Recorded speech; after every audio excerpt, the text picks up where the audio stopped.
Hello and good afternoon everyone, this is your mentor friend Aqib Siddiqui. और आज हम लोग पढ़ने जा रहे हैं क्लास 12 की फिजिक्स का radio activity that is exclusively for your NEET 2021 examination.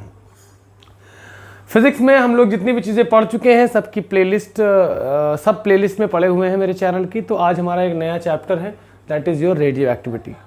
हम लोग अपने चैनल पे इस चैनल पे उन चीज़ों को कवर कर रहे हैं या स्पेशली उन चैप्टर्स को कवर कर रहे हैं जो बहुत छोटे होंगे, तो जल्दी से आप लोगों को समझ में भी आ जाएंगे और नीट के लिए आपको डायरेक्टली क्वेश्चंस मिल जाएंगे पढ़ाए हुए टॉपिक से। ठीक है, तो चलिए स्टार्ट करते हैं रेडियो एक्टिविटी।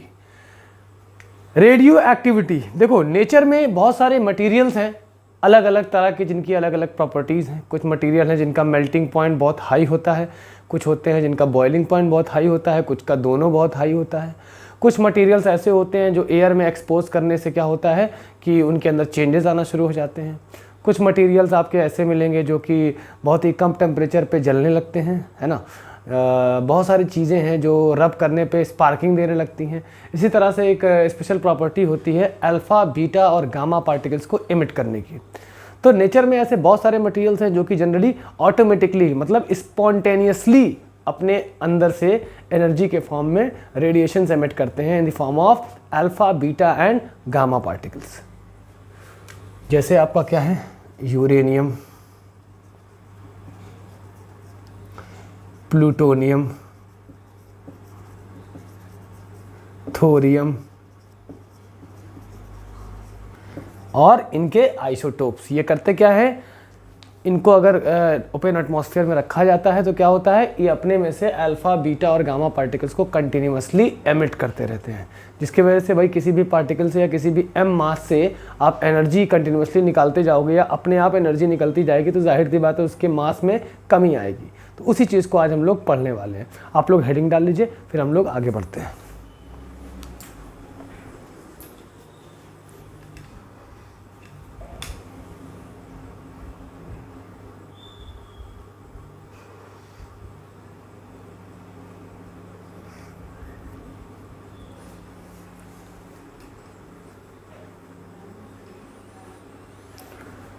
तो रेडियो एक्टिविटी को हम लोग कैसे डिफाइन करेंगे कि radio activity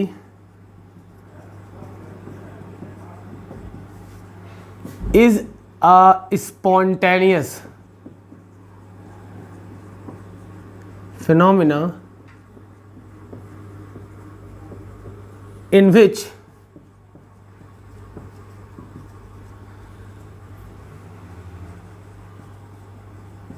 materials emits energy in the form of alpha, beta and gamma particles. तो जो फिनोमिना होता है अल्फा, बीटा और गामा पार्टिकल्स को एमिट करने का, that phenomena is called as radio activity. और जो मटेरियल्स ऐसा करते हैं अपने से अल्फा, बीटा और गामा पार्टिकल्स को एमिट करते हैं, those materials are called as your radio active materials. जैसे आपका radium, most important, discovered by madam Curie. इसके बारे में सुना होगा आप लोगों ने, अंधेरे में चमकता भी है ना, क्रिप्टन भी होता है आपका।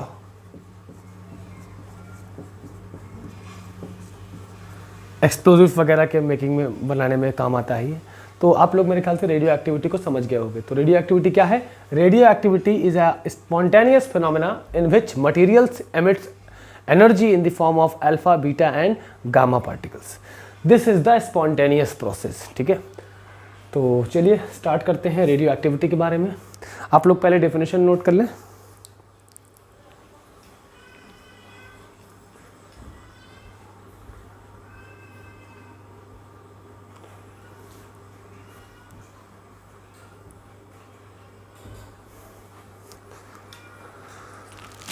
तो चलते हैं भाई थोड़ा सा आगे।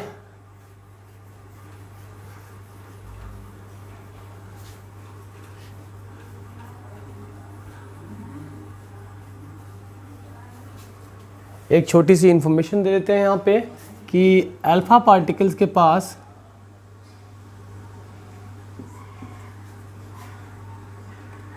2 इलेक्ट्रॉन्स के बराबर का प्लस चार्ज होता है, ठीक। और बीटा पार्टिकल्स के पास 1 इलेक्ट्रॉन के बराबर का चार्ज होता है, ठीक है। और गामा पार्टिकल्स क्या होते हैं, न्यूट्रल। अभी इनकी प्रॉपर्टीज़ भी हम लोग डिस्कस करेंगे, ठीक है। तो जैसे मान लीजिए एक कोई हमारा इनिशियल कॉन्सेंट्रेशन है, एक कोई कॉन्सेंट्रेशन है, एन क्या है आपका, कॉन्सेंट्रेशन। एक वर्ड होता है हमारा DK.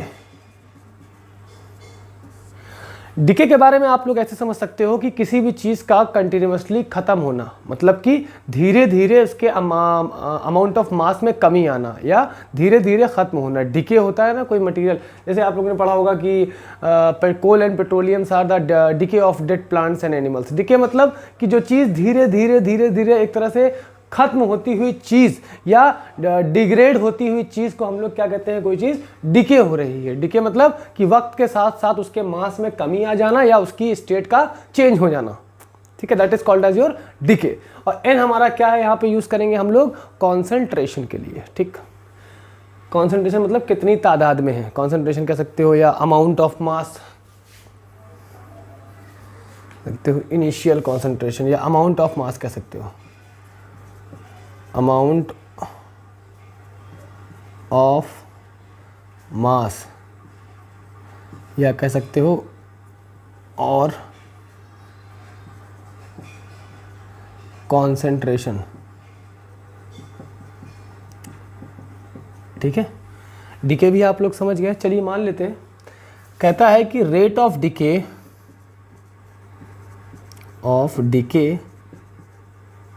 is directly proportional to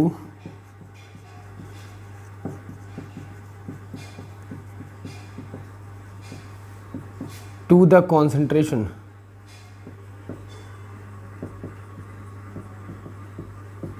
rate of decay का मतलब किसी चीज़ के खत्म होने का रेट। जैसे हम लोगों ने पढ़ा होगा, आप लोगों ने पढ़ा होगा केमिकल काइनेटिक्स में कि रेट ऑफ रिएक्शन क्या होता है, तो वैसे ही रेट ऑफ डिके है। रेट ऑफ रिएक्शन में क्या होता था भाई, कोई ए था वो घटता था, बी बनता था, तो क्या आता था, D A minus D A by D T is equals to plus D B by D T. Rate of decay मतलब, रेट मतलब a parameter always divided by time. कोई ऐसा पैरामीटर इसमें रेट लगा हो, that means that parameter will always be divide by time. या किसी भी पैरामीटर के आगे रेट लगा हुआ है तो that parameter will be divide by time, मतलब विद रिस्पेक्ट टू टाइम। तो मान लो एक ये कोई है कंसंट्रेशन, इनिशियली एन नॉट इसका कंसंट्रेशन है और इसका मान लो कोई अपना एम मास है, ठीक। तो रेट ऑफ डिके मतलब कि कंसंट्रेशन में कमी आना, D N upon D T, कह रहा है is directly proportional to concentration, ठीक। जितना ज़्यादा कॉन्सेंट्रेशन होगा उतनी ही जल्दी ये खत्म होगा, मतलब जितना ज़्यादा कॉन्सेंट्रेशन होगा रेट ऑफ डिके उतना ही ज़्यादा होगा, ठीक। तो प्रोपोर्शनैलिटी हटेगी तो यहाँ पे एक कांस्टेंट आ जाएगा। देखिए यहाँ पे डी क्या हो रहा है, मैं ऑलरेडी अपने प्रीवियस लेक्चर्स में इस बारे में बता चुका हूँ कि ये actually delta N upon delta T है। डेल्टा एन यहाँ पे भी पूरा सिस्टम नेगेटिव इसलिए है कि एन फाइनली कम होगा, इनिशियली ज़्यादा होगा, तो फाइनल माइनस इनिशियल करेंगे तो नेगेटिव आएगा ना। कोई घटती हुई चीज़ के लिए नेगेटिव आता है चेंज। प्रोपोर्शनैलिटी हटेगी तो एक कांस्टेंट आएगा, that constant will be called as your decay constant. तो यहाँ पे मैं इसका जिक्र कर देता हूँ, चलो ये करता हूँ आगे। ये समझ में आ गया, rate of decay is directly proportional to N मतलब कॉन्सेंट्रेशन। प्रोपोर्शनैलिटी हटी, एक कांस्टेंट आया, ठीक है। जब कांस्टेंट आया अब क्या करते हैं, थोड़ा सा सॉल्व करते हैं। तो माइनस डी एन, एन को नीचे ले आते हैं, इस वाले एन को नीचे ले आए और टी को उधर ले, क्या हो गया ये लेमडा डी टी, ठीक। इंटीग्रेट कर दें, इंटीग्रेटिंग बोथ साइड्स,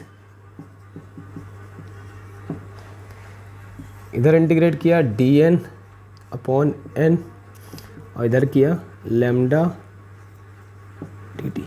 थोड़ा सा इंटीग्रेशन हम लोग रिवाइज करेंगे कि जैसे हम लोगों ने पढ़ा है ना कि सिंस 1/x dx ये होता है log ऑफ n, लिखने जा रहा था मैं x होगा वैसे यहाँ पे log ऑफ x। अगर लिमिट्स डिफाइंड नहीं है तो प्लस सी लग जाता है, वो एक अलग चीज़ है, लेकिन सिर्फ बताना चाह रहा हूँ अभी क्या होता है 1/x। या इसको ये भी कह सकते हो ना आप कि dx अपॉन इतना फ़िलहाल आप लोग समझो। तो यहाँ से देखिए आप लोगों को दिख रहा है, नोट करें फिर हम आगे बढ़ेंगे।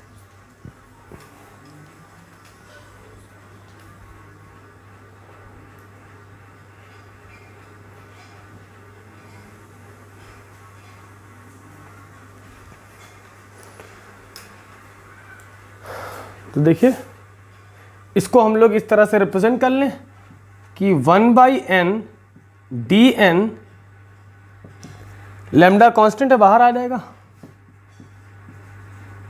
याद रखिएगा आपका इंटीग्रेशन ऑफ dt क्या आएगा, t आएगा प्लस c आएगा, एक कांस्टेंट। भाई एक कांस्टेंट यहाँ से जनरेट होगा, एक कांस्टेंट यहाँ से, तो ओवरऑल कांस्टेंट कांस्टेंट का मल्टीप्लिकेशन करो, कांस्टेंट कांस्टेंट का डिवीजन करो, एडिशन करो, सब्ट्रैक्शन करो, overall result will be a constant. That's why इन दोनों की जगह अलग अलग कांस्टेंट लेने के बजाय हम लोग इस तरह की कैलकुलेशन में एक कांस्टेंट ले लेते हैं। ठीक है, तो ये इसको हम आगे प्रोसीड करते हैं। क्या आएगा, minus log of mod n। ठीक, लैम्डा dt की जगह dt क्या हो जाएगा आपका t, और एक कांस्टेंट जनरेट हो जाएगा। ये इक्वेशन आप लोगों को मेरे ख्याल से समझ में आई होगी। ठीक है, अब देखिए इनिशियली n हमारा क्या रहा होगा, n0 रहा होगा। n0 क्या है आपका इनिशियल कॉन्सेंट्रेशन, और t कितना रहा होगा, t इज इक्वल टू 0 रहा होगा, मतलब कि स्टार्टिंग ऑफ द एक्सपेरिमेंट, जब से वो डीके होना स्टार्ट हुआ। तो n की जगह n0 रखें और t की जगह 0 रखें, तो यहाँ रखें।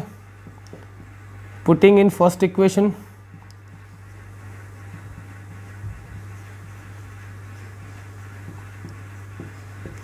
फर्स्ट इक्वेशन में रखेंगे तो लैम्डा इंटू 0 क्या हो जाएगा, 0, n की जगह n0, तो c बराबर log of minus log of n0, minus log of n की जगह क्या रखना है, n0 रखना है,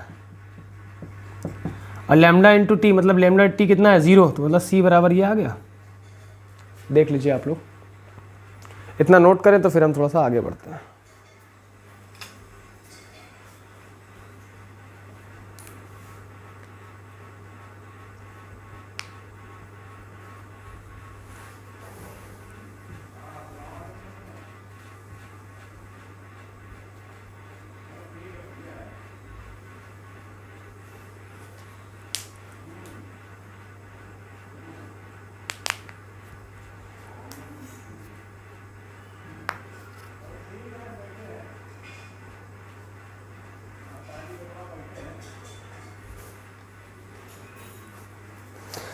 चलिए भैया हम लोग थोड़ा सा आगे बढ़ेंगे, इसको नोट करते हैं। आप लोग नोट कर चुके होंगे उम्मीद करते हैं। अब थोड़ा सा हम लोग आगे बढ़ेंगे।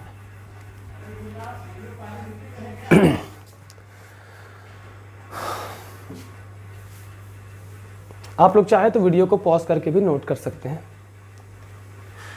ठीक, तो हमें ओवरऑल ये मिला। फिर यहाँ पे एक डिवीजन बना देंगे, गैप कर देंगे थोड़ा सा, ताकि अलग अलग दिख सके, ऐसे इंडिकेट कर देते हैं। यहाँ पे क्या मिलेगा भाई हमारा, पुटिंग द वैल्यू ऑफ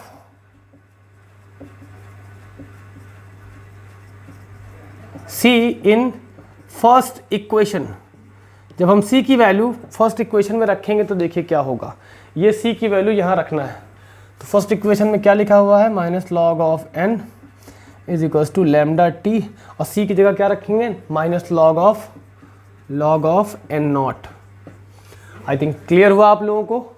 ठीक है, लैम्डा को इधर भेज दीजिए आप, और लॉग n को इधर ले आइए, तो ये आ जाएगा माइनस लैम्डा t, ये आएगा लॉग ऑफ n, इधर आएगा ना, ये प्लस हो जाएगा, नेगेटिव है तो positive, minus log of n0, ये एज इट इज़ यहीं रखा हुआ है अपनी जगह पे। ठीक, लैम्डा t को इधर भेज के नेगेटिव कर दिया, इसको नेगेटिव को इधर ला के पॉजिटिव कर दिया इसको। ठीक, तो minus lambda t is equals to log A minus log B. आप लोगों ने अच्छे से पढ़ा होगा मेरे ख्याल से। Log A minus log B क्या होता है, log A upon B. That means कि it will be equal to log of A आपका n है और b n0 है, तो n अपॉन n0। ठीक,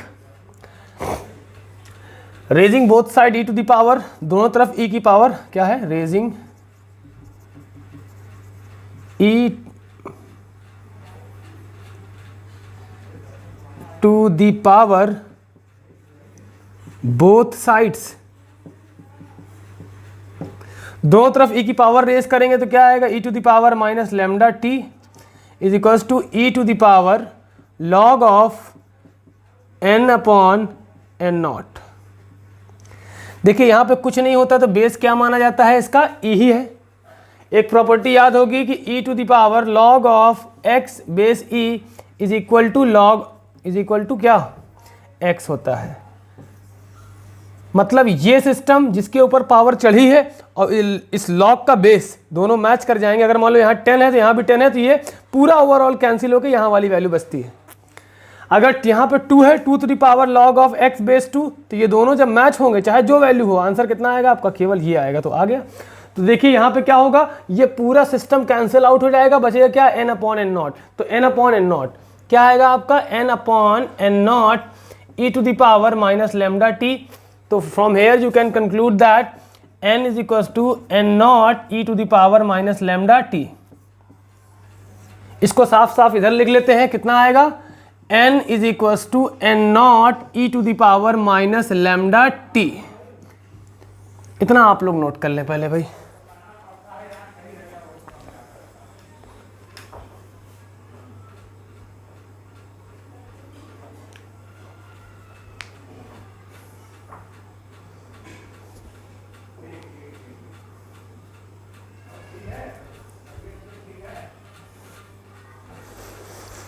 तो चलिए भाई इसको भी रफ कर देते हैं। हमें एक फाइनल इक्वेशन मिल गई। एन नॉट हमारा क्या है, इनिशियल कॉन्सेंट्रेशन, और लेमडा हमारा क्या है, डीके कांस्टेंट, और एन क्या है हमारा, concentration after T interval of time. ठीक है, चलिए अब हम लोग बात करते हैं हाफ लाइफ की। हाफ लाइफ, आधी जिंदगी। मान लो कोई चीज 100 ग्राम्स है तो कितने वक्त के बाद वो अपनी हाफ लाइफ जी लेगा। दैट मीन्स कि n by N naught by 2 initial concentration का जब वो आधा हो जाए जितने वक्त में, that time will be called as your half life. फिर से समझिए, हाफ लाइफ क्या है, कोई भी चीज जब अपने इनिशियल कॉन्सेंट्रेशन का हाफ हो जाए तो वो क्या बनता है, जितने टाइम में वो हाफ होगा that time will be called as your half life. तो आपका यहां पे क्या होगा भाई, हाफ लाइफ में एन नॉट हो जाएगा, एन बराबर क्या हो जाएगा, एन नॉट मतलब इनिशियल का आधा, और आपका स्मॉल टी बन जाएगा T by half, half life. ठीक है, तो देखते हैं भाई, इसमें रख के देखिए, एन की जगह क्या रखेंगे, एन नॉट बाई 2, और यहाँ कितना आएगा, N naught E to the power minus lambda T half. Clear है। तो देखिए ये एन नॉट कट गया, इधर कितना आया, 1/2 is equal to E to the power minus lambda T half. Clear है ये चीज। Taking log both side, taking log both sides, दोनों तरफ लॉग लेंगे तो कितना आएगा, log of 1/2 is equal to log of E to the power minus lambda T half. Log A upon B, last property लगाई थी उसका रिवर्स लगाएंगे, log A minus log B क्या था, लॉग ए अपॉन बी। यहाँ क्या होगा, log A upon B, log A minus log B, reverse property. ठीक है, इक्वल टू का मतलब यही होता है कि दोनों तरफ से बराबर है। अब ये देखिए यहाँ कुछ नहीं है तो बेस ई होगा, और log X to the power N क्या होता है, एन लॉग एक्स मतलब minus lambda T half log of E base E. याद रखिएगा ये दोनों चीजें सेम हो जाएं, डजंट मैटर क्या है, एक्स हो दोनों में, X X, X to the base X, Y to the base Y, 10 to the base 10, E to the base E. ये आंसर हमेशा कितना आएगा भाई, ये आंसर हमेशा 1 आता है। तो यहाँ log 1 की वैल्यू भी क्या होती है, 0। तो यहाँ आएगा minus log 2 is equal to, यहाँ 1 हो चुका है, minus lambda T half, minus minus cancel, half life कितना आ जाएगा, T half is equal to आएगा log 2 अपॉन लेमडा। ठीक, इसको नोट करें आप लोग।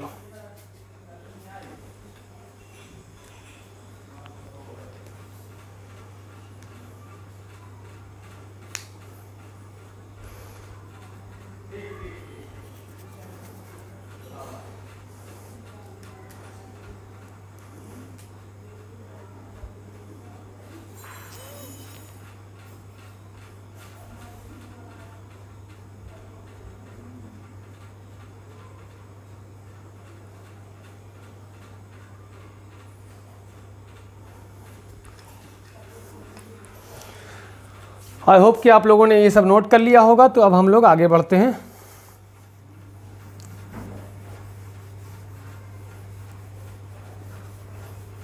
तो आपको हाफ लाइफ का फॉर्मूला क्या मिल गया, देखिए टी हाफ ये होता है log 2 अपॉन लैम्डा। log 2 कुछ नहीं है तो बेस ई होता है, और log 2 बेस ई की वैल्यू होती है 0.6931 अपॉन लैम्डा। याद रखिएगा, यहाँ से लैम्डा आपका डिके कांस्टेंट है। टी क्या है, टाइम, और टी हाफ क्या है, हाफ लाइफ टाइम, आधी ज़िंदगी का वक्त, ठीक है। एन नॉट क्या है, इनिशियल कॉन्सेंट्रेशन, एन क्या है, कॉन्सेंट्रेशन।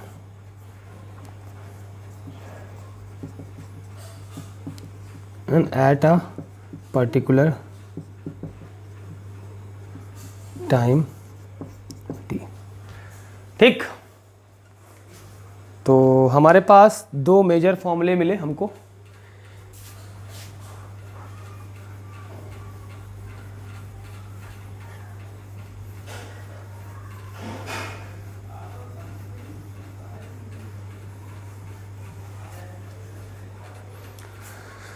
एक तो मिला n is equals to N naught E to the power minus lambda T, एक मिला हमको टी हाफ लाइफ कितना मिला 0.6931 upon lambda. Lambda is what, lambda is your decay constant. अब बात करते हैं नंबर ऑफ हाफ लाइफ की, किसकी, नंबर ऑफ हाफ लाइफ, कितनी आधी जिंदगी जिएगा। मान लो कोई चीज़ है जो 100 ग्राम्स है, दो हाफ लाइफ होंगी मान लो 50 ग्राम, मान के लो मतलब है ही है। अब भी क्या इसकी हाफ लाइफ नहीं होंगी, दो होंगी 25-25 की। अब इसकी भी दो हाफ होंगी,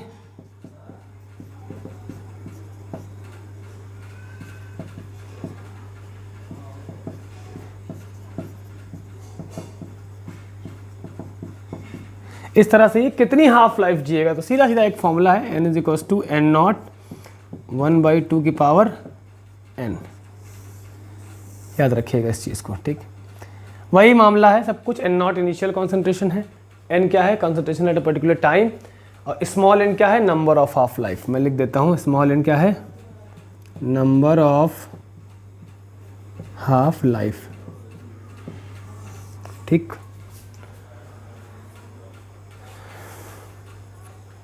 इसे नोट करें आप लोग।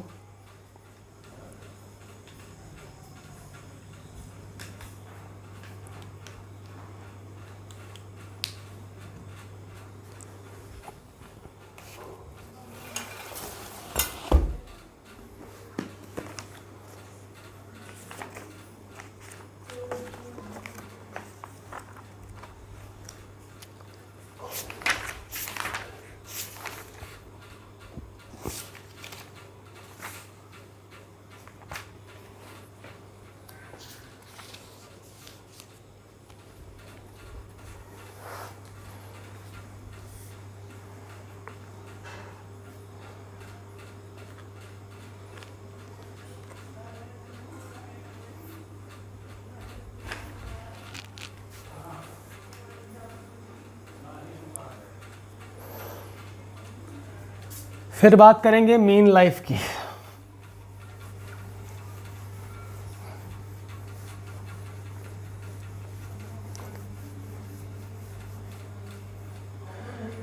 नोट कर लीजिए आप लोग इसको पूरा, आई थिंक नोट कर लिया होगा आप लोगों ने।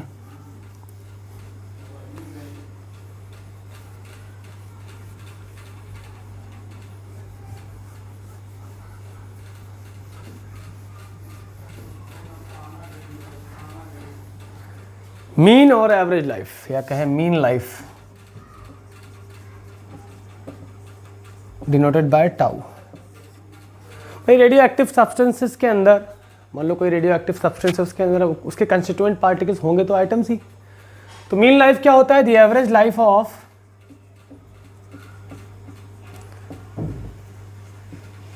All the items of any radio active substances. Average life, सारे एटम्स की एवरेज लाइफ अगर निकाल लें, सारे एटम्स का एवरेज निकाल लें भाई, कोई कुछ वक्त तक चल रहा है, कोई कुछ वक्त तक चल रहा है, तो सब की सारे एटम्स का एवरेज, कोई रेडियो एक्टिव सब्सटेंसेस के जितने भी हैं उनकी लाइफ को क्या बोलते हैं? Average of all the lifes of any, the average life of all atoms of any radio active substances. Tau is the reciprocal of lambda. Tau क्या होता है? डिके कांस्टेंट का रेसिप्रोकल होता है। और लैम्डा के बारे में आप लोगों ने पढ़ा होगा, क्या पढ़ा है? 0.6931 अपॉन टी हाफ, है ना। तो टाउ इज इक्वल टू कितना हो जाएगा? टी हाफ डिवाइड बाई 0.6931, है ना। तो 1 डिवाइड बाई, वो यहाँ पे कुछ नहीं है तो 1 मान लेते हैं भाई, ठीक है। 1 बाई 0.6931 ये होता है 1.443 टी हाफ। तो मीन या एवरेज लाइफ के बारे में आप लोग समझ गए, 1.443 टी हाफ। हाफ लाइफ का 1.443 टाइम्स क्या होता है आपका? मीन या average life.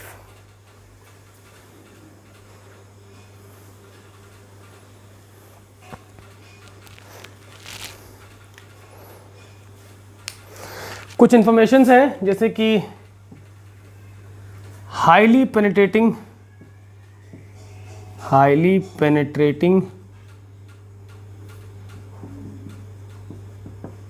and energetic and most energetic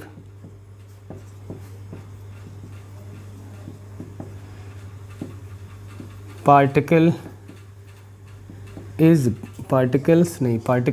gamma particles, ठीक है। गामा पार्टिकल सबसे ज़्यादा एनर्जेटिक होता है और सबसे ज़्यादा पेनिट्रेटिंग होता है। बताते हैं 5 mm की स्टील की प्लेट तक को ये पार कर सकता है। फिर आता है alpha positive 2 electron, beta negative of, negative क्या, इलेक्ट्रॉन तो नेगेटिव होता ही है ना। ये क्या होगा आपका?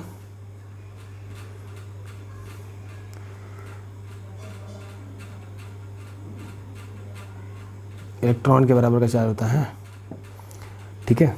और गामा क्या होता है आपका? Neutral, deflected towards